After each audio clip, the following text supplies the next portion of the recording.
I'm Ken Chapple. I was brought up in Youghal, born in Dublin. My father was Bobby Chapple, and my mother was Irene, who died when I was quite young. Well, I think I was 18 at the time. I suppose it was like many small towns. We played in the Green Park, and we played round and about Brown Street, and down before Youghal Carpets actually moved in. There was a lot of broken down buildings down towards the pier, down towards the harbour. We spent many enjoyable days down there with the Halloran twins and Browns, of course, and it was a very, very pleasant place to grow up in. Albert Cole's pharmacy was across the road from us. The trees were next door to us on the left-hand side. There was Collins Bakery on our, not immediately on our right-hand side, but close enough. It was a lovely community to grow up in. The Munster and Leinster was a few doors up from us. I think it's now Murphy's Insurance Brokers. So yeah, it was a lovely spot to grow up, and certainly a lot of freedom and a lot of safety. I mean, we didn't realise it at the time, of course, because we just took it for granted. But looking back, we were quite carefree and never felt under any sort of in any danger. I came to town. As I say, I was born in Dublin, and my first memory is 1954. I would have been 4 years old, and that was the year of Moby Dick, which my father was very involved in from a sign writing point of view. He actually wrote many of the signs for the filming. I think the town, the pier and the harbour was converted to a Nantucket fishing village, as far as I remember, and he was instrumental in painting some of the fascias and also doing the names on some of the sailing boats that were brought in to be included in the filming. He was a sign writer. He transitioned, of course, to TV electrical and electrical contracting at a later date.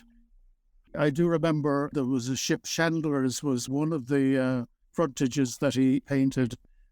He was certainly quite involved in it was quite reflective of a Nantucket fishing village. It was an amazing time. You had some of the big actors, the top-rated actors from Hollywood in town. And of course we had our Noel Purcell, who I think was a harpoonist, if I'm not mistaken, on one of the sailing boats through the National School down in the Abbey. The principal then was a Pat Hacknett, who I always look back on as one of the best teachers I ever experienced. I often say that the Irish I learnt at that was the most I ever learned, really. I came out of National School, if not fluent, not far off it. But I never learned a word after that, unfortunately.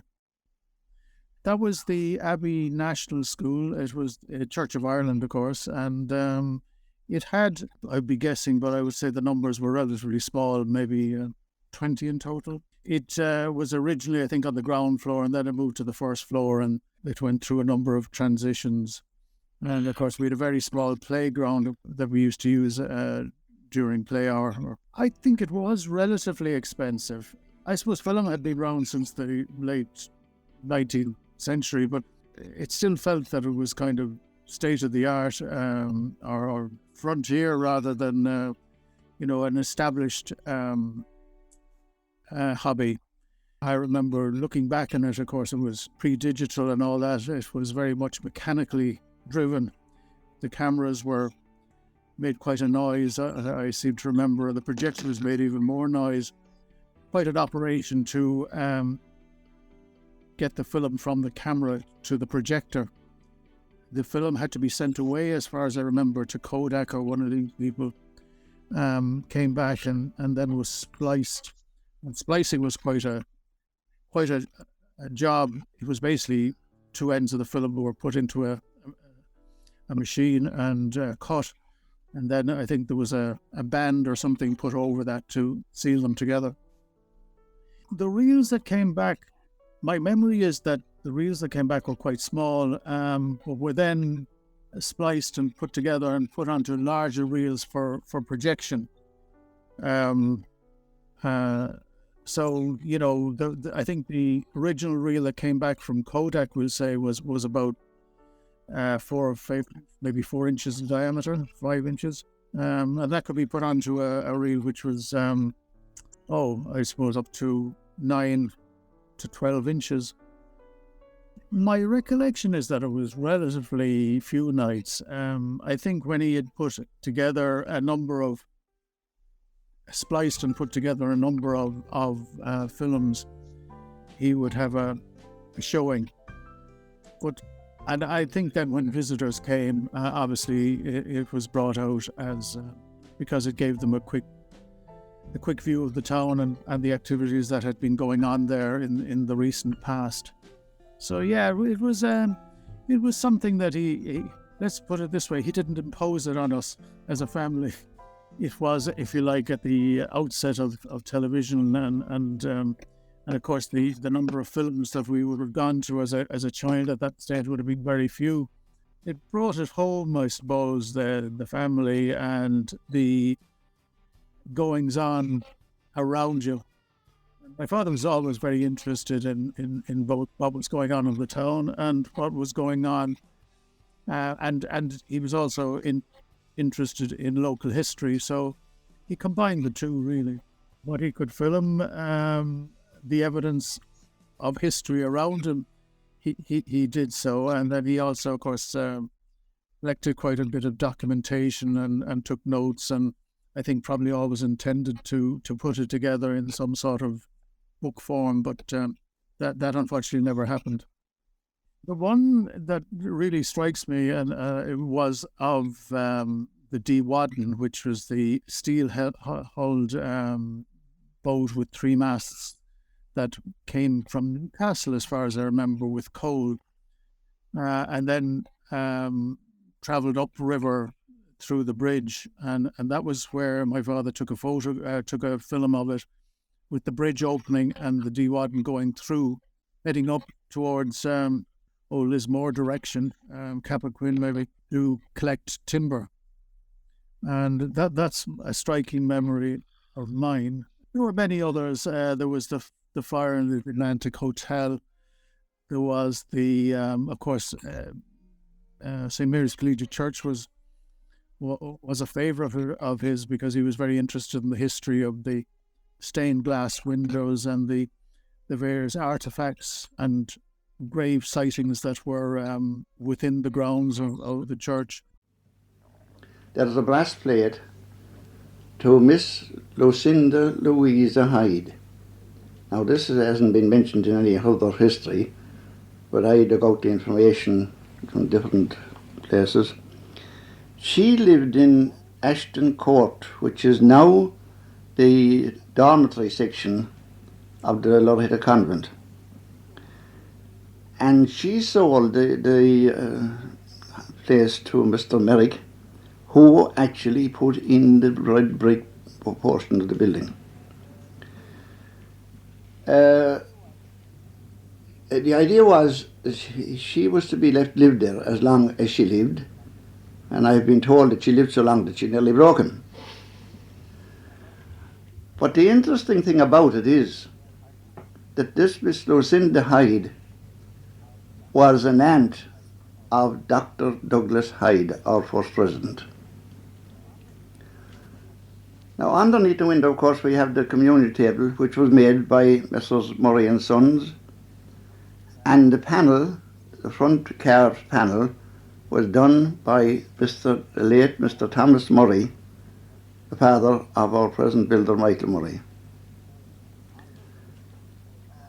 Underneath all of that, the floor is tiled, decorative tiling, and in the tiles there's a green panel of tiling, and it is said that Cromwell's daughter was buried there.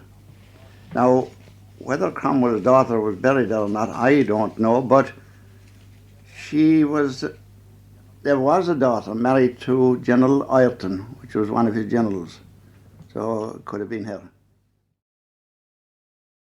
I suppose that was a bigger affair pre-68. It was part and parcel, I suppose, of the heritage that came with Youghal being a garrison town. And I do remember quite large gatherings of I presume they were veterans of the First and the Second World War.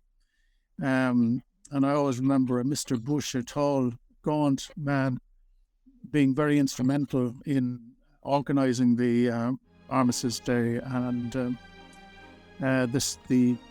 obviously the piping of the last post sticks in my memory. But yeah, it was part and parcel of a heritage that I don't remember, but a hangover from that time.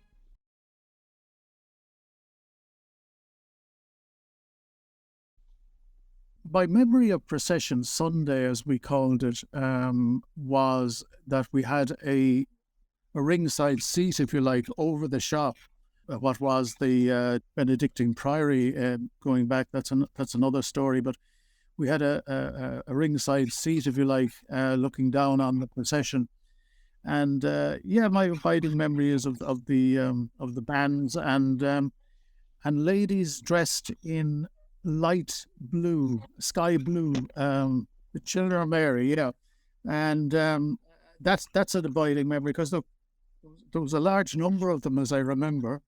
But yeah, it was one of the things that added to the jollity of life, if you like, in Youghal was Procession Sunday. Patrick's Day was a regular as well. They seem to fade out and have come back quite strongly in recently. I'm not so sure about Youghal because I as I say, I've been out of town for quite some time. It was a big occasion in the fishing world, and people came from. I know a lot of people came from Wales and further afield to participate in it. Even as a child, it always struck me as a very non-PC type of activity. It was, I suppose, taken for granted in those days before we became more self-aware of ecology and the world, the natural world around us. Shark filming was one of the things he captured, and he would have known many of the participants and the organisers, and it was a big occasion during the summer months. The train from Cork, of course, was a lifeline to Youghal, and was one of the things that very economically beneficial to Youghal. My abiding memory, of course, is the trains coming in, and I suppose it's a cliche to say that people rolling off down to the beach. But I also remember the actual terminal where the train was actually turned on its tracks and faced back towards Cork again. Of course, I have also memories of the big dray horses that used to bring the flat top trailers into town with barrels of presumably beer and other food or drink. It was a big loss to Youghal when it happened, when it ceased.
When I finished in national school, I would have been about 12, and it was then a decision of where to go to secondary school. And I went to Middleton College, which is 18 miles or so up the road. I did actually board there, and it was a very happy experience from my point of view, because I was particularly interested in sport of all types. You had at least two winter sports, I think, hockey and rugby, and then you had, in the summer, you had tennis, cricket and gymnastics. And I was interested in all those, and I probably spent more time on the sports field than studying. That's the way it was. At the end of the year, which would have been in June, I suppose, after the Leaving Cert was completed, the school broke up, and it broke up on what was called Sports Day. And that was held in a lovely area, kind of a hollowed area within the school grounds. We had a gymnastics teacher, which we were involved in, horse box and wands and all this sort of stuff, and clubs, swinging clubs and all that sort of stuff. And it was a very traditional way of ending the school year. At some stage, my father transitioned from being a sign writer to getting involved in electrical work. It would have been around the time of the rural electrification. And I personally remember accompanying my father when I was about 12 to 13 out to places like Clashmore and Castlemartyr to actually root around in the attics of farmhouses, putting in the wiring necessary for the connection up to the ESB. He would have been identified with many of the small villages, as I said, Clashmore and Castlemartyr. To Killock probably would have been one as well. A lot of them were on the Waterford side. And that would have been, in the very late 50s, early 60s. Then, of course, I opened a small shop which retailed electrical goods. And then I remember it was a regular occurrence that he would go to Dublin once a year to a technical college to learn how to service and maintain television sets, which were breaking through, I suppose, in the 70s, I suppose. Of course, it was in black and white in those days, and we were limited to, I suppose, initially one station and then two. Will you look at that fella, Benji? Yes, ma'am. What are you mucking yourself up for? I should thought you were supposed to be going into Kilkenny. Well, so I am. Well, will you come here and get yourself cleaned up, for heaven's sake? Tom won't be long, Minnie. He just went over to get Eamon. Oh, sure, poor Eamon. As if his accident wasn't enough. To have poor Riley going sick now, too. Is there any word of it? I sure know how they are, Minnie. They don't tell you anything, but she's not very strong, you know. You can see that. Minnie, it looks like rain. Would you ever mind coming home and I bring you up in the wash? Yes. Thanks, Minnie.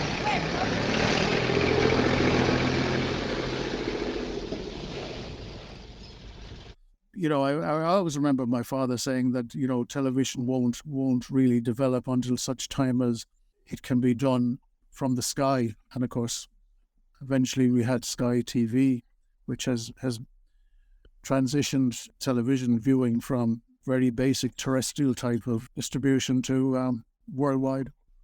Television in those days was point to point, and by that I mean your aerial had to be visible to where the signal was coming from to a great extent. So therefore, if you had lots of humps and hollows or hills and mountains between you, your reception was likely to be very poor. This is why television aerials were put up, so they were the highest point in a household and could pick up a signal from Capure or from wherever.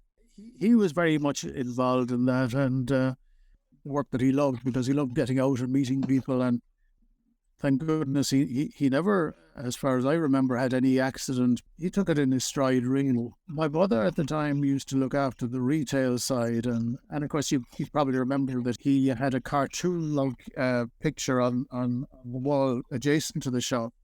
And my recollection of that is that he painted that himself because he was a sign writer.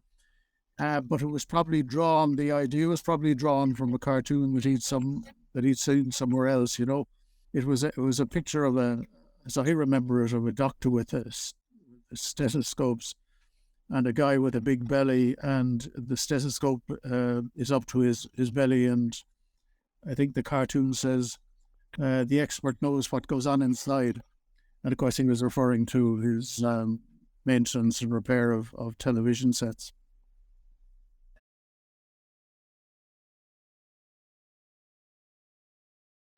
Television was as you know, very limited, and was in black and white originally, and television didn't go on all day like it does nowadays. It was very much, I won't say 9 to 5, but it was limited in the amount of output.